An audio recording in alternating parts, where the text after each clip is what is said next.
Bismillahirrahmanirrahim. Allahu Akbar, Allahu Akbar, Allahu Akbar. Allahu Akbar, Allahu Akbar, Allahu Akbar.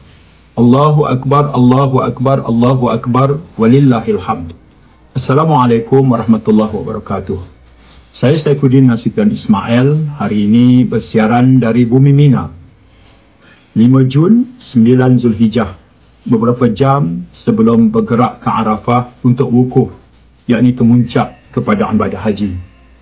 Saya mengambil kesempatan ini pertamanya untuk mengucapkan selamat Hari Raya Aidiladha kepada seluruh umat Islam di Malaysia.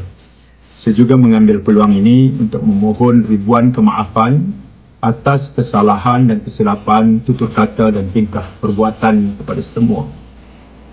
Saudara-saudari yang saya muliakan, semoga Aidiladha kita kali ini adalah merupakan satu medan untuk kita menyemai benih keikhlasan, menyuburkan ladang iman, dan kelak nanti akan dapat menuai redha Allah Subhanahu Wa Taala. Itu adalah harapan kita semua. Saya ingin menyampaikan 3 pesan.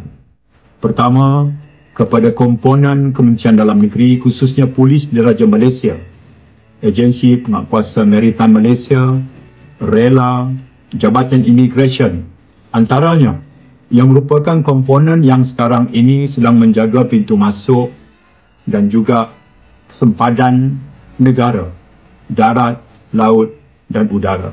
Sesungguhnya sumbangan anda sangat besar kepada rakyat dan negara. Semoga kerja buat anda itu akan Allah Ta'ala terima sebagai sebahagian daripada kumpulan amal soleh anda yang akan mendapat ganjaran besar di sisi Allah Subhanahu Wa Ta'ala. Di kalangan kita juga ada yang mengambil kesempatan untuk pulang kampung, meraihkan Aidiladha bersama keluarga yang tercinta. Pesan saya, berhati-hati di dalam perjalanan, jaga keselamatan diri dan keluarga. Mudah-mudahan pulang kampung kita ini akan disambut kegembiraan dan penuh kesyukuran oleh orang-orang yang tersayang. Saudara yang saya muliakan, di kalangan kita ada juga yang akan menunaikan ibadah kurban. Saya mengambil kesempatan ini untuk menitipkan doa. Mudah-mudahan ibadah kurban kita itu akan diterima oleh Allah Subhanahu Wa Taala.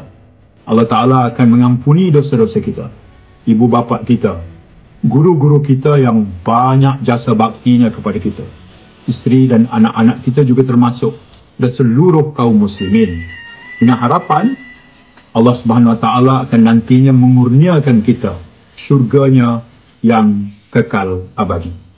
Dengan harapan itu, sekali lagi, marilah sama-sama kita berdoa, mudah-mudahan kita akan tergolong dalam kalangan hamba-hamba Allah Subhanahu Wa Taala yang Allah kurniakan rahmat dan keampunan.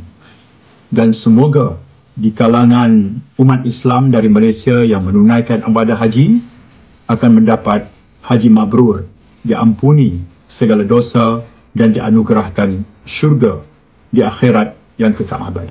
Wabillahi taufiq wal hidayah. Assalamualaikum warahmatullahi wabarakatuh.